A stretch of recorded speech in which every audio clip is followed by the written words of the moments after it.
Well, good morning, everybody. Robert Phoenix here, just a little bit after the top of the hour, broadcasting to you live from Fredericksburg, Texas, where we have plenty of water and there is no shortage. I can attest to that. Well. What do we got going on here? Hello, White Wolf 28. Welcome to the proceedings. It's quite a day yesterday, wasn't it? Whoa. Holy smokes. Hello, Judy. Good morning. Wow. Did we get blitzed? It started off with a little bit of a trickle with the fake bomb with George Soros. Good morning. A siege. South Carolina. Is that South Carolina? A siege. Beth Berry, good morning. Lori, good morning. Welcome. Started off at the end of the day on Tuesday with the hello, Lori. Nice to see you. With the George Soros. Hi, I've got a bomb in my fake mailbox. By the way, do you see George Soros's mailbox? Don't you think it would be like a bit better? Good morning, Chris and Steve. Don't you think it'd be a bit like the guy's got he had like a white trash mailbox, you know? He had like a country road, country bumpkin mailbox. I think George Soros's mailbox needs to be more evil, to really live up to his moniker. Like it's got to have like a gargoyle head or something on it, But instead, it's just like some country. Maybe that's it. Like he's incognito. He doesn't want to have the villainous mailbox. Anyway, that started off with Soros, and then we had Hillary Clinton. The Clintons getting bombs, and all of a sudden, holy smokes! Everybody who is the most hated and vile personas of the Democratic Party began to get bombs in their mailbox. Hi, Joe. Good morning. A friend coined it from Gidget, so use it for all my names. Okay. Oh, look who's here. Making his appearance. The J-Man. Oh, yeah. The guy, yeah. All right, so we had bombs going to Debbie Wasserman-Schulz, Maxine Waters, John Brennan, Eric Holder, Barack Obama, CNN, bombs everywhere. The October surprise, right? This is the October surprise. Not much of a surprise, to be quite honest with you. So, at the end of yesterday's show, the Clinton bombs just showed up, whatever they are. They're not even bombs. Let's be clear about that. The Clinton bombs first showed up. We just talked about that at the end of yesterday's show. And by the end of the day, I went to the gym and I was on the elliptical stair thing, and CNN was on. And you would think that, and it's really interesting, by the way, how CNN shot everything, because they were doing live footage in New York City. I'm assuming it's live because we can't assume everything now or anything. Anyway, they had footage of downtown New York. It was daylight. Now here it was about 5 o'clock, so it would have been about 6 o'clock in New York, and maybe they'd still have some daylight. But what they were showing was what looked like sort of a blocked off area, aka crime scene. And there was also some construction going on in the background. So it had this effect of looking like something had happened. It was really weird. It was like, okay, here we go. We found some construction. We got the emergency tape. That's all cordoned off, and boom, let's shoot this. Let's let it roll. So it gave the appearance that there had been some destruction and some official kind of response to that destruction. When in fact, there was no destruction at all. So it's amazing what they were doing because they were manufacturing an event. Now, if you look at what happened with CNN, they got their package. Yeah, here he is, master of the Tabby Flame. Oh yeah, you got that right, man. Jasper the master. Here he is. You know what's interesting about these tabby cats? is that they were on the Viking ships. They were on the Viking ships, and they got basically, they were ratters. So, and they would eat anything. They still do. So they'd get on the Viking ships because the Vikings liked them, and they were friendly, and they actually performed a role on the ships. And they wound up going to places like England and all over Europe on the Viking ships, maybe even North America. So it was the Vikings that brought the tabby all over the world because he was such an adaptable creature. Anyway, so CNN has it. They open their own bomb. Who does that? Oh, give me the scissors. Give me the scissors. They totally look like Hollywood. I mean, they're fake bullshit. It's all just more psychological operation. I'm going to get into some facts here. I'm going to get into some facts, and you'll see why this thing doesn't add up at all. But the amount of emotion that they're doing their best to stir up so they can get people to get out and vote because Trump and the nationalists and the right and the Republicans are such horrible people. They've got a Maga-Bomber. He's on the loose. Now, here's what I really think. I think that they've got bigger fish. Oh, yes, I said fish. They've got bigger fish to fry. And I think what they're really trying to do is not just get people to go out and vote. I think they're trying to actually stop the election.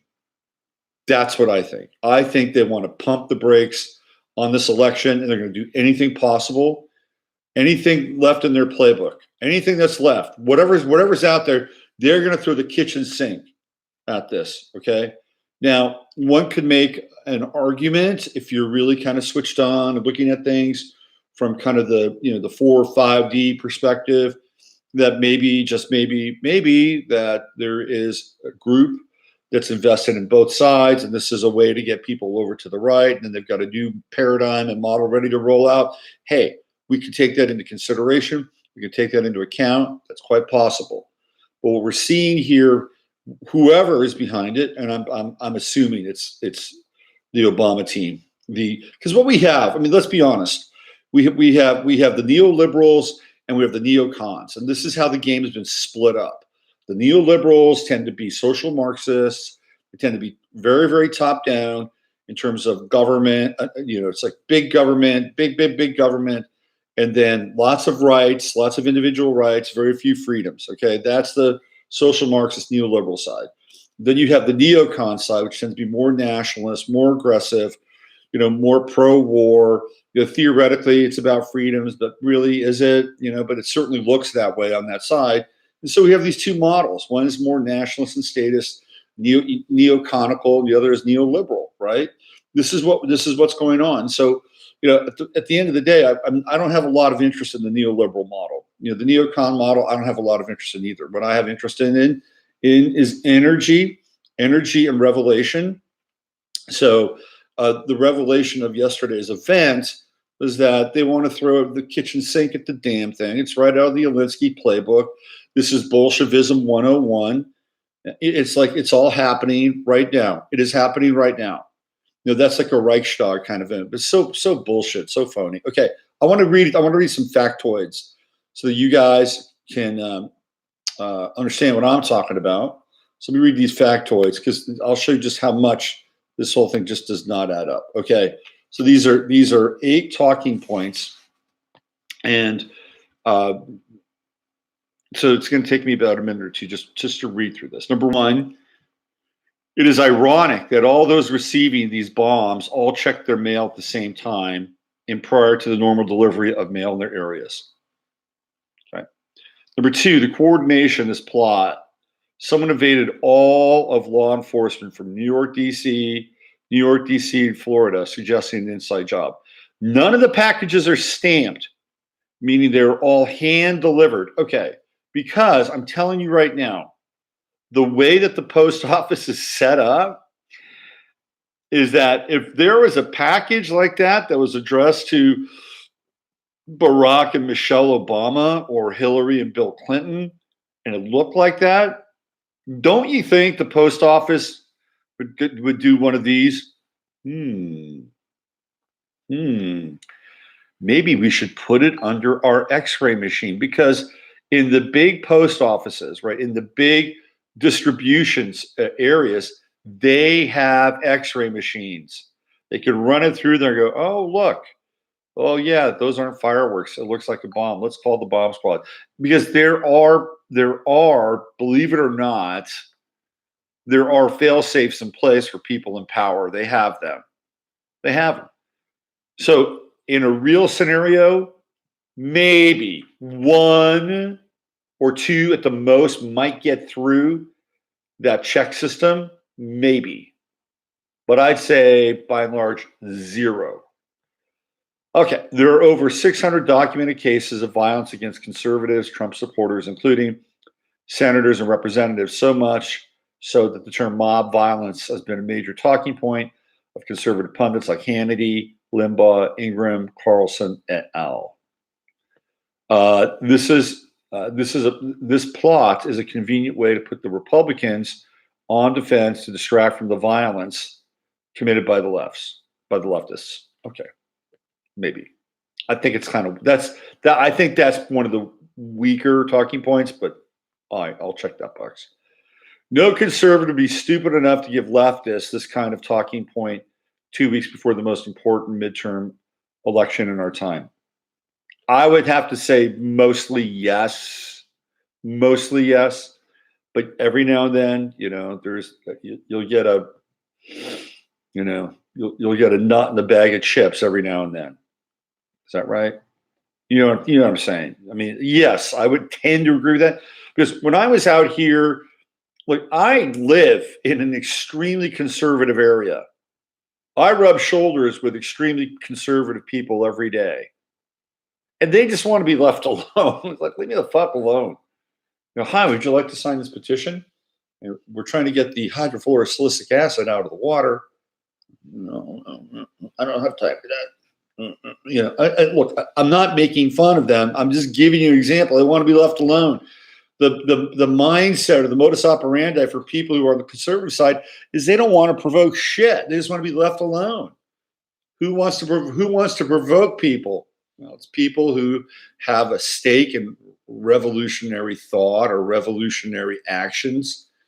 People that have a stake in intelligence agencies and control. They're the ones that are the provocateurs. I'm telling you, most conservatives don't want to have anything to do with being provocational. They just want to be left alone. Don't tax my shit. Right? Don't tell me what to drink. If I want to drink, 18 ounces of soda, let me drink that 18-ounce soda. I don't have a problem with that. You think, okay, this is an interesting piece, and I hadn't thought about it before, but it kind of makes sense. We all know that Donald Trump could afford any meal on the planet. We all actually know that he likes steak. He likes it well done. He likes a well done steak. But we also see him eating Big Macs or Quarter Pounders or Kentucky Fried Chicken or pizza or taco bowls from Taco Bell. What does that do? That immediately legitimizes him with his base. I mean, those pictures are genius. They're genius because when he's eating fast food, his base says, guess what? He's just like us. He's one of us. When you sit down and you have a burger, it's like you're supping with the king, right? I mean, that's what it's about. It's brilliant in a lot of ways. And I also think he actually really likes the food. But it's like, yeah, don't tell me what to eat. Don't tell me what to drink. Just leave me alone.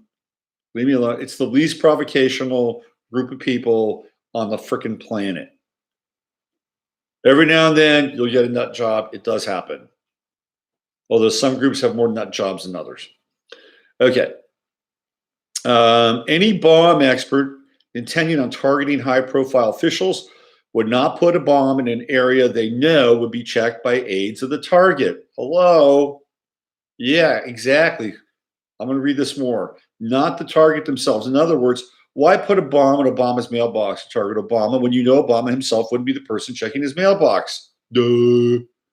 That's because the bombers are just really dumb conservatives who reflect the conservative base of Donald Trump, they don't talk or think anything through. It's like, yeah, yeah. I mean, if you're really sophisticated, come on, people. You want to get these people? You think you're going to do that? No, it's ham-fisted. The left is like, they're so dumb. Don't they know that these people don't go out and check their mail? They're so dumb.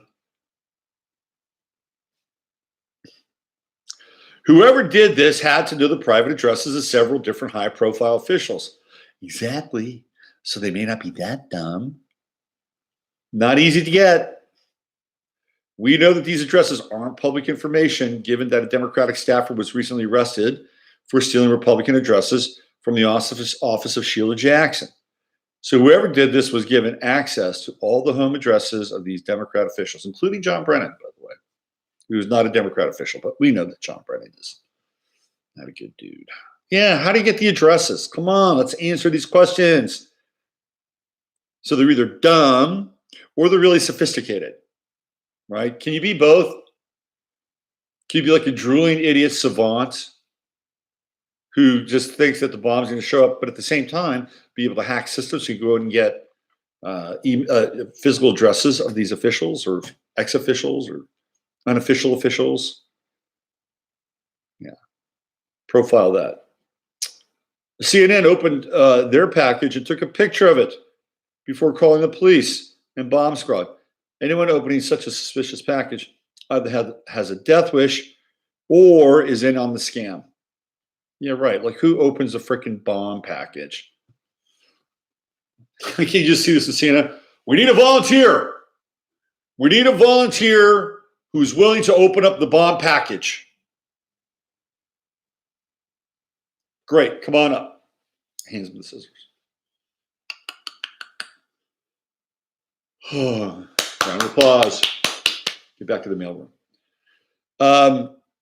Mainstream media outlets have all distributed a coordinated talking point identifying the suspect as the Maga-Bomber. Da-dum, da-dum, da-dum. Here, I'll show you what the Maga-Bomber looks like. Hold on. I'll up here you. Hold on. Right back.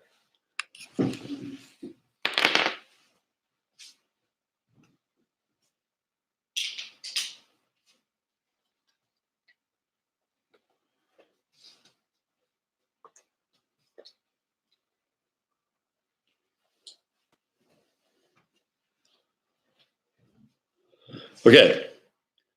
Just keep your eyes open for posters. This is what the Maga-Bomber would look like, right? Something like this. Got the blue collar on, very symbolic, right? He's got the shades going on like this. You'd have to look a little nerdy because this is a nerdy, stupid sort of person who would do this. Collars up. Here we go. This is what the Maga-Bomber would look like, right? Right there. Take a screenshot of that. That's what it would look like because it has to conform to an image, right? Has to conform to an image, and we are being trained to conform to these images that are being inserted into our consciousness, not just now, but on a daily basis. The Maga-Bomber. Before any official police statement has been released identifying a suspect, we know from experience that several racist hoaxes ended up being a liberal who spray painted racist epithets on a structure calling in a phony bomb threat. The CNN bomb also has a small ISIS flag on it. And the positive non-ground wire is not connected to anything, so it isn't even a real bomb. None of them were real bombs. None of them. Okay. And I have talked about situations before where people are agents provocateurs. There was a guy who was an Israeli national living in Washington Heights, if I'm not mistaken. in New York City, in New York, and this guy basically was cleaning a gun, shot himself. The manager of the apartment building came in. He found a whole frickin' arsenal. He found spray paint cans. He found all kinds of stuff. Essentially, this guy was going around and creating anti-Semitic graffiti, anti-Semitic propaganda, and he was an agent of the Israeli state. He even admitted as much, right? I don't know what happened to the guy, but this happens all the time. There was a kid living in Israel who was phoning in bomb threats. These are part of the public record. It happens all the time. People pose as one thing, and then they're actually something else. That, by the way, is the definition of a false flag. That's what a false flag is. The definition of a false flag goes all the way back to pirate days. You'd have a ship on the water, and they would be flying a French flag, right? Or a Spanish flag, or a Portuguese flag. And there'd be another ship, and there'd be the person going, oh yeah, they're okay. They're okay. It's the old Spaniards, and the ships get kind of close, and all of a sudden, the Spanish flag goes down, and up comes the skull and bones. Oh man! And then the cannons are primed, and boom, that's a false flag. That's where we get this terminology from. Okay, it's false flag. Looks like one thing, is actually another. This is a clear and obvious psychological operation designed to distract from the mob violence against conservatives. Maybe. And accuse Republicans of doing exactly what they are doing, a Linsky tactic.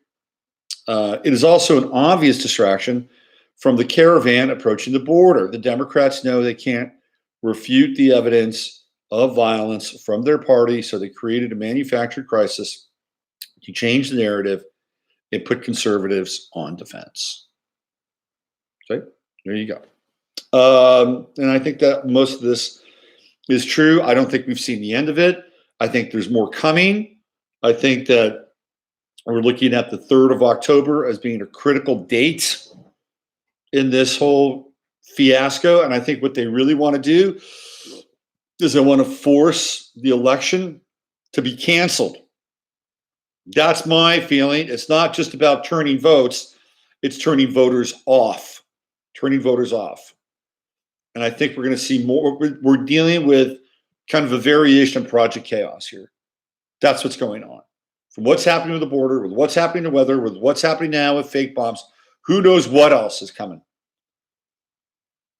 Might have a fake shooting somewhere. Correct? Likely. All right, let's check in with everybody in the chat room and see how it's going. See what we have. False prophet Mark Taylor said there's going to be a big surprise. Such bullshit. Q said there was an October surprise. Where is it? 7 days and counting. Yeah, I agree. I'm with you on that. You guys got a kick out of my. My Maga-Bomber. That's good. Got to keep things light sometimes. I'm guilty of liking the KFC. Look, KFC is it's pretty tasty. KFC coleslaw, I know it's like crack, isn't it? And they're little mashed potatoes, and who knows what's where they come from or what's in them. But those little mashed potatoes in the little styrofoam cup, the little gravy, it's actually pretty good too. Good morning, Daniel. Cute, yeah. Good morning, Juana. What do you mean November 3rd? We do mean November 3rd. Yeah, November 3rd. November 3rd, 3 days before the election. 3/11. 3/11. You know what 3/11 is? 3/11 is the number you call to report somebody. That's what 3/11 is. If you want to rat on somebody, if you want to get on the Big Brother hotline, you call 3/11. So this would be 11/3, be the inverse. Bomb threats at polling stations coming? Absolutely. Maybe a bomb will go off somewhere. Quite possible. It would fit the narrative in a lot of ways, right? October surprise to be a mass arrest of the cabal. Where is it? Look, I'm with you, okay? So here's the deal. And I was thinking about this yesterday when I was working out. If there was a real threat, I mean, if these people posed a real threat, a serious threat, like, don't you think this is the time when Q and all the white hats would go in and just start rounding these motherfuckers up. I mean, really, wouldn't this be the time? Wouldn't this be the time? Because you'd want to make sure that this election process is safe, people don't get hurt. There are all these indictments. And again, look, I'm not here to diss the followers of Q. I think a lot of them are really good people. I think they're really good people, and they're waking up, and they're part of the wake up process. But come on, people, let's look at what's being said and what's being actually done. Okay? Let's just be clear about that. And there was supposed to be October 12th, wasn't that the day that there was supposed to be big stuff happening, really big stuff, more stuff. Maybe at the end of the day, the election goes through and the Republicans, win, which I think they will if we actually get the election through. And then all of a sudden, Q pops back up and again says, our efforts behind the scenes were what contributed to this, through a lot of unsubstantiated evidence and justification. There's a lot of justification that goes on into the Q psychology. Why are Obama and Hillary going on speech tours? Yeah, why? Anyway, it's all part of a big plan. It's like they want to move people around any way they can. If they're going to move them to the right, they'll move them to the right, but there'll have to be a representative right movement at the same time globally in order to do it. But I do think, and here's what I feel in my bones, that there are two factions in this world that have been at loggerheads for a very long time, very, very long time. And according to kind of alternative history and lore, goes all the way back to Atlantis and the creation of Atlantis and the two groups that were involved in the creation of Atlantis. Okay. And we have the Law of One, and then we have the Sons of Belial. And they have been going at it over time. One group wants people to be self-empowered. The other group believes in a hardcore, strong, centralized group that watches over everything and governs everything. And I do believe that these groups have been in conflict for a very, very long time. I do feel like this is actually in play, and perhaps this is kind of a manifestation of it as well. I mean, we would have some of this conflict that goes on in our own lives, right? I mean, there are parts of us that really want to be free. And I mean, I think most people, some people don't want to be free. Some people like chains around their neck. Maybe they like that. I think some people do. But most of us want to be free. But every now and then, we run into our own jailers inside of ourselves. We do things that imprison us. We make decisions that imprison us. Why did we do that? Why did we make this decision? Why did we make this choice? Why did we act this way in this moment? It's because ultimately we wind up sabotaging ourselves because part of us still hasn't become resolved and reconciled about what it takes to be really free. And being really free is it's the hardest thing. It is the hardest thing on this planet because you're either free or you're not. There's no kind of mid ground. So you have to be working towards some level of freedom, or at least ultimate freedom, and that takes a lot of work. Most people don't have the time, they don't have the energy, they don't have So in that scenario, like the secondary or the tertiary payoff is rights. Rights, and that's where we get into this clash between freedom and rights. Well, do we have the right to freely express ourselves? Some people would say no, that you're impinging upon other people's rights, not their freedoms, but their rights, right? So this is where the clash is. It's freedom versus rights. Rights, I believe, are a lower level vibration of freedom. And theoretically, we have inalienable rights, but nobody ever really talks about that.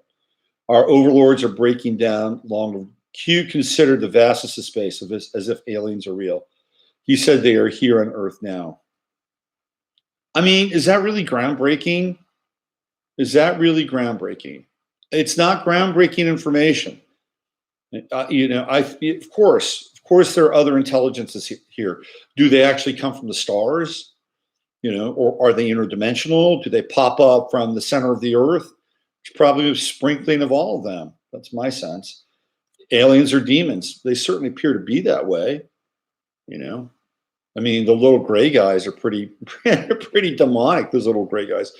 I used to really be into the alien thing. Back in the 80s, I was really into it. And I actually sat down and I interviewed people who've been abducted, and they were very different people, man. And you could tell something had gone on with them, that they had had some kind of like, there was something physical, like they were different. They looked different. They felt different. They were different. And I believe they were hybrids. How that all got arranged, I have no idea, but they were very, this one gal, she was way out there. Very nice person, but she was really into like, was it Ashtar Command and all that stuff. But her hands were webbed. She had little like, it's like here where this is open. She had like little like pieces of flesh in between her fingers. And I looked at them like, man, this one's got webbed hands. It's very strange. Very, very strange. And the other guy, he kind of looked like again, I'm not casting aspersions on this man's physical appearance, but he looked like a gargoyle. And his face was not symmetrical. He was interesting, this guy. He was very lucid and clear about all of his encounters when he was a young boy. He had lots of clear stories about being on tables. I mean, it was really a trip. This guy was a trip. He was super bright, super talented. Anyway, that was a long time ago. I'm not into that stuff anymore. Ew, my boyfriend's feet look reptilian. I massage people with webbed feet. Yeah, they walk among us. I've been watching Dark Journalist X series on Edgar Casey, Rudolph Steiner, the Dogon, etc., all about Atlantis and those two factions. Interesting. What's your take on him, Robert? DJ, Dark Journalist. Well, if you're on Facebook, if you are my Facebook friend, then you'll know that I'm Facebook friends with Randy Moggins. And Randy Moggins, once he gets an idea in his head, he's like a pit bull. He is like a freaking pit bull. And he's gone after Dark Journalist. He's gone after Corey Good, the SSP, and I think Randy is on the right track. I smell bullshit, and I've smelled bullshit for a long time. Dark Journalist popped up out of nowhere. There was a truth conference here in Austin, probably about 2 years ago, and he was the guy that was moderating it. And he had not been on the radar at all. And Randy knows the people who put that conference together. They had put together a conference in Amsterdam that Randy was supposed to attend. It got canceled. And apparently, and here's what has been shared to me by Randy. It's all public. It's not anything like, hey, it's on the download. It's on Facebook. And apparently the person who is behind Dark Journalist is Catherine Austin Fitts. And there's like this coalition of people. There's Catherine Austin Fitts. There's Joseph Farrell. I think what's his name is in on it. Richard Dolan, Dark Journalist. I think they're all part of this coalition. And I think the core group is Catherine Austin Fitts and Joseph Farrell. And apparently the role that DJ is playing was going to be played by Henrik Palmgren. And Henrik, of course, veered off to the right. He took a hard right and became too kind of volatile. Because if you go back and look at the early Red Ice stuff, Henrik was really into symbolism and decoding, and that's where he kind of got in. And Henrik was really doing amazing stuff, right? And then all of a sudden the light switched on. And he said, "Holy shit, my country's under attack. My racial heritage is under attack. And if I'm somebody who's supposed to be living by the truth, then I need to do something about this." And and whether you agree with Henrik or not, whether you think his position is extreme or right or wrong, I tip my cap to Henrik because he had balls to basically completely reinvent himself and reinvent what Red Ice was about. It takes balls to do that because you're going to lose people. You're going to piss people off. People are going to leave you. You're going to be accused of being anti-Semitic. You're going to be accused of being racist.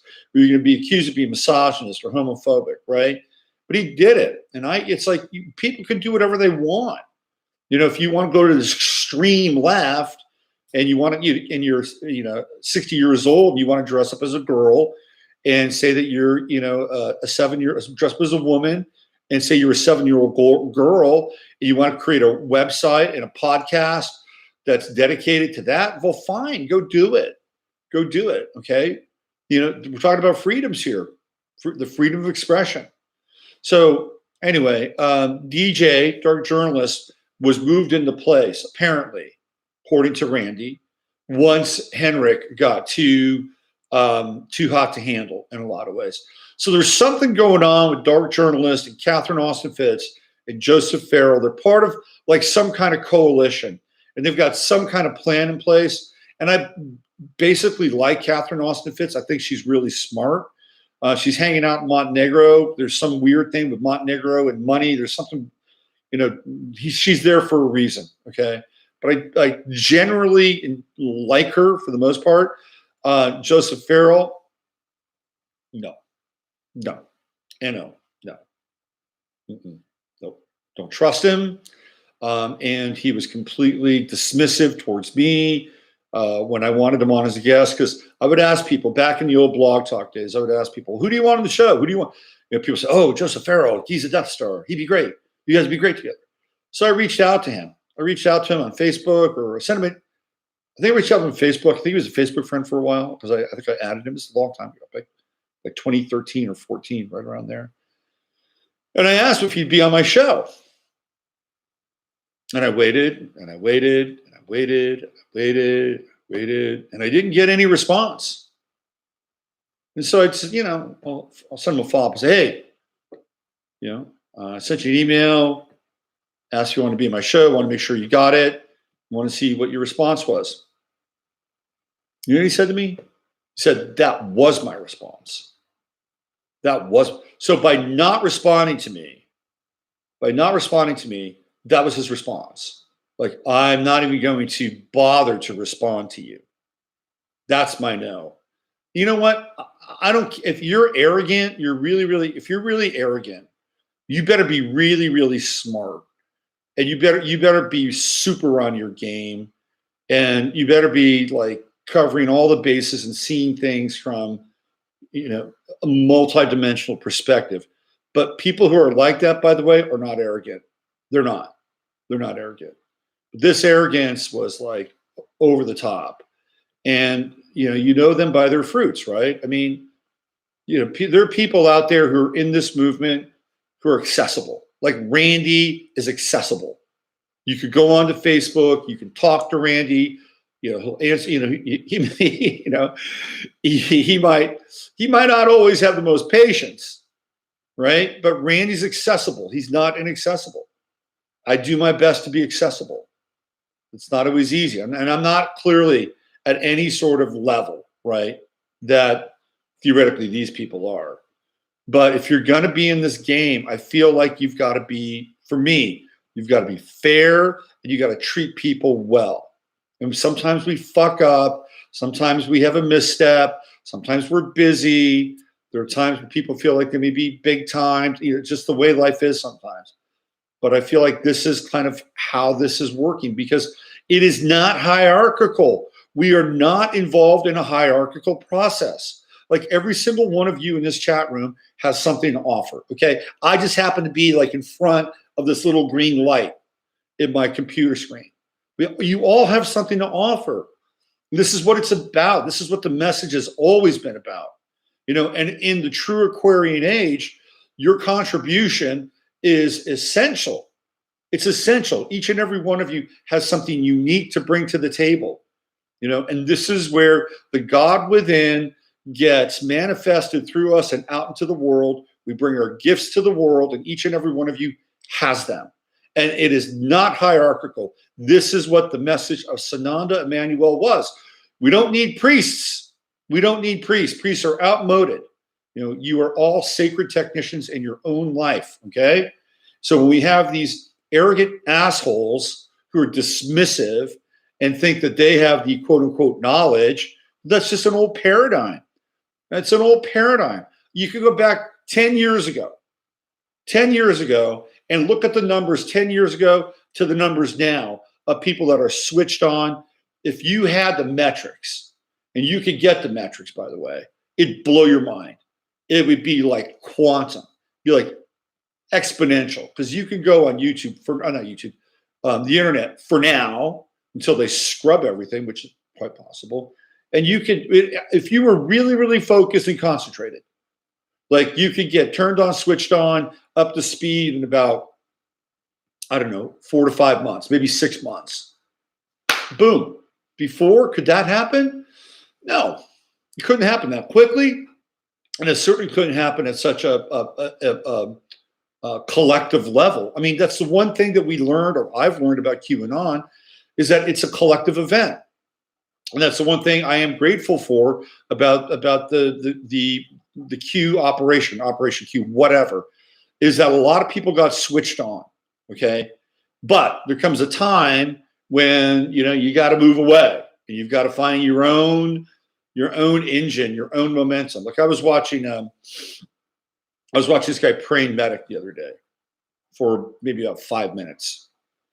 Praying Medic is one of these people, and I'm not here to diss Praying Medic, but he was one of these people that really benefited. I mean, really benefited from being able to get into the Q stuff and translate the Q information. He garnered a significant following. He's getting 150,000 views at a time, upwards of like 500,000 subscribers. I mean, in a year, I mean, think about that. In a year's time, this guy went from 0 pretty much to 500,000.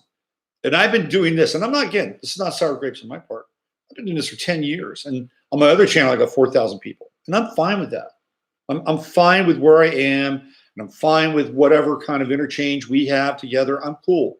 There have been times where I've been kind of like maybe not so cool. I've reconciled myself. Okay. Now here's the deal. Q apparently went dark. And I didn't know this because I really don't follow Q, but apparently he like disappeared for a while, like 2 weeks, 3 weeks. 3 weeks without Q is like, that's kind of a big deal for some of these people, especially with these YouTube channels that are dedicated to the latest drop and, decoding and all that stuff. So this guy, Praying Medic, he went dark. And then he popped up and he talked about how he's, working on a book and all this other stuff. And, it's like, okay, great. But I'm bringing this up to illustrate that it seemed like without Q, and again, I'm not here to disparage this man.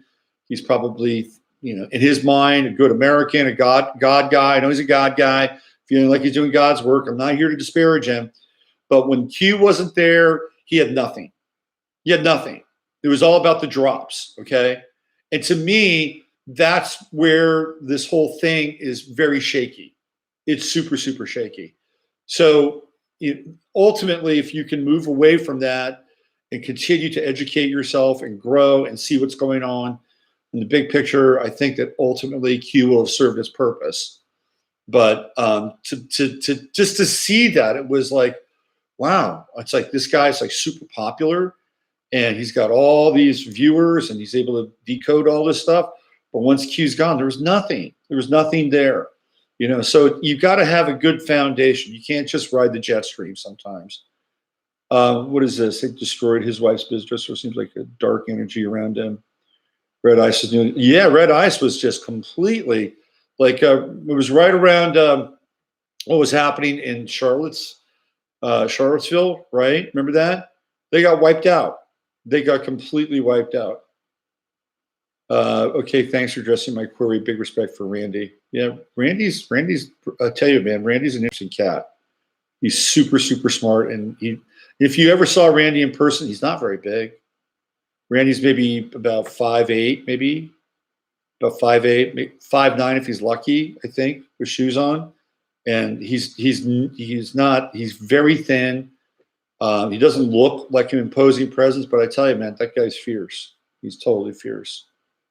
Saw CAF in 2012. Have watched Catherine Austin Fitz. Q is making asses of his followers. He's not what he appears to be. And says, Beth Berry says, way off. I think there's a dialogue going on in there. I think he's leading people to the biggest deception of all, fake alien disclosure. If he were a God guy, he'd know aliens or demons. Bible proves it. Well, there seems to be a lot of friction around this whole secret space program and disclosure shit. It just doesn't go away. Like, I think it's the biggest fucking distraction on the planet. You got all these people jockeying. You have Corey Good jockeying for, the trademark, and I mean, it's just the whole thing is a waste. It's a waste. You go again. I'm not here to toot my own horn. You go back to my website. You go back to like 2009, 2010. I was talking about this shit back then.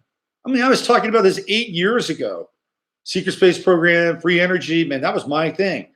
And then I moved on because it was like, okay, I said my piece, it's out. But these people are not going to give that stuff up, in a moment's notice. They're not. You have to get like the 10 most powerful people in the world and stick a gun to their head, and maybe you might get like some hint as to what's going on with free energy. But even those people, they take a bullet because they know that there's generations that are coming after them. They got big plans in the future, whatever. Okay. But that stuff is a huge distraction. It's a huge distraction. Like where it's at right now is right now. It's right now. Like where it's at right now is what's inside of you. What are you going to do? How are you going to make your life better? How are you going to make your life different? How are you going to be somebody who can be an effective agent of change?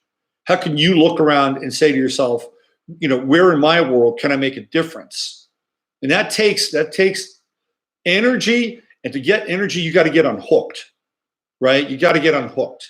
And the unhooking part is about unhooking yourself from ideas, at times ideologies, systems, people, whatever. You got to unhook yourself so you have more energy to work with what's going on inside of you that wants to emerge.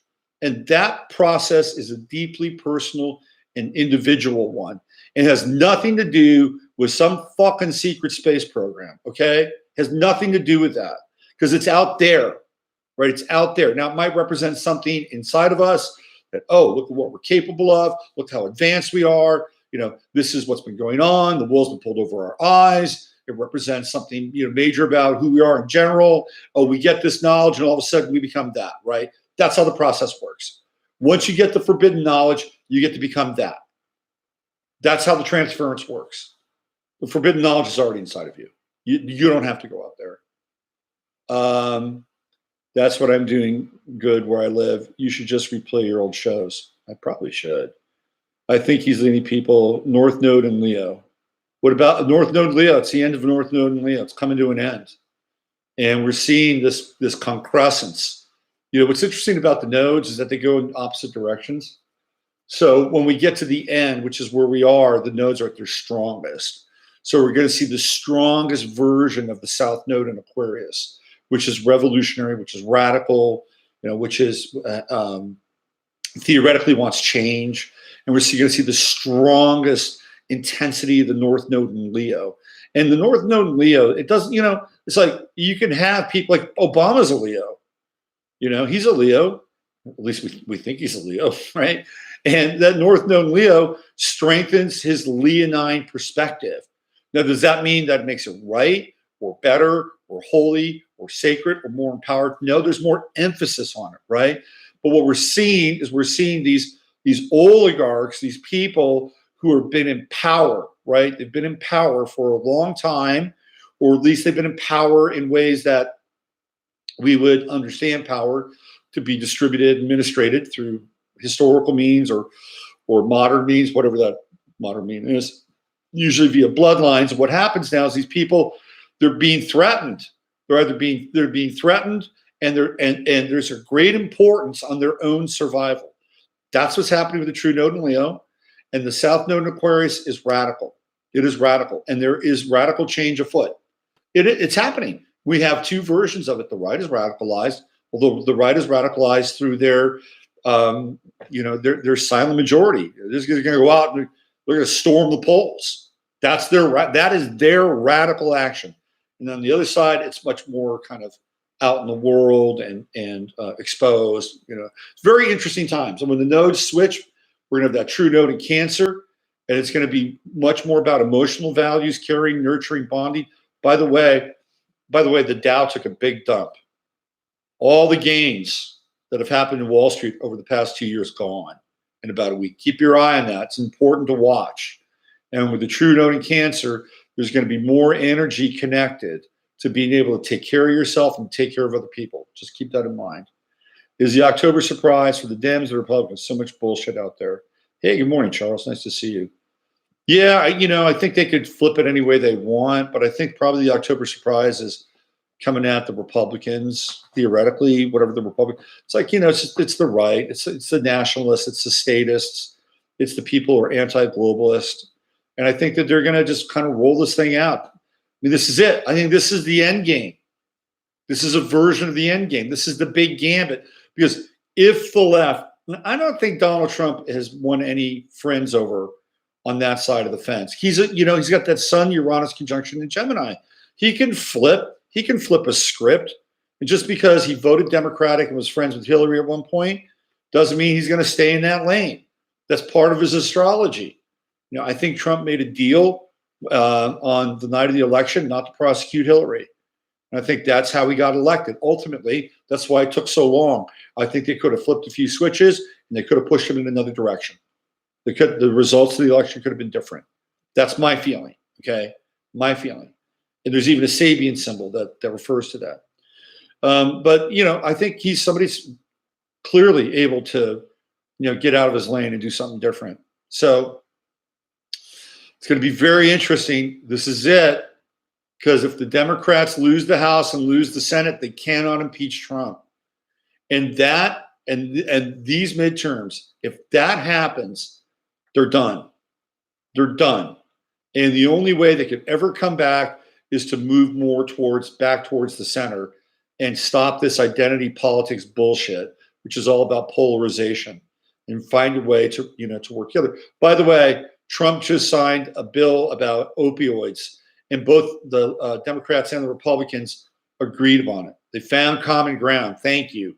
So it'll be interesting to see what Trump does with the opioids. I'm not a huge fan of opioids. I'm even really not a fan of legalized cannabis.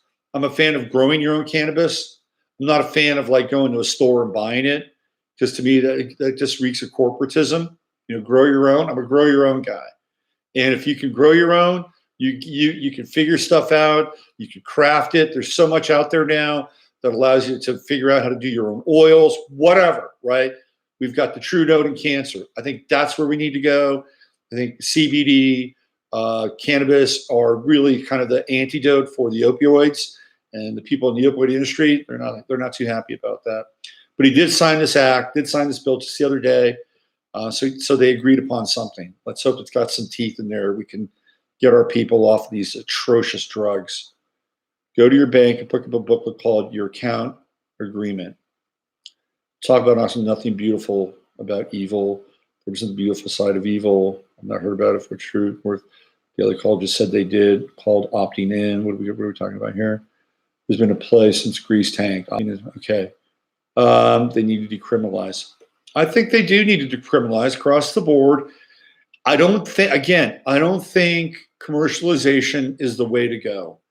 I think growing your own is the way to go, because it represents a whole different thing. You got a different relationship with the plant. It's personal. You have your personal, it just seems more organic and real that way. Let's see. Dems are finished, never return again. Now we need to see Hillary and Bill and Obama, et cetera, hang. I don't think they will. I don't think that's ever going to happen. I could be completely wrong, but I don't think they're way too connected. They've got way too much stuff on other people. Those people are they're indemnified because of the dirt that they have on everybody else. I don't think it's going to happen, but I do think that their party's about to come crashing down. All right.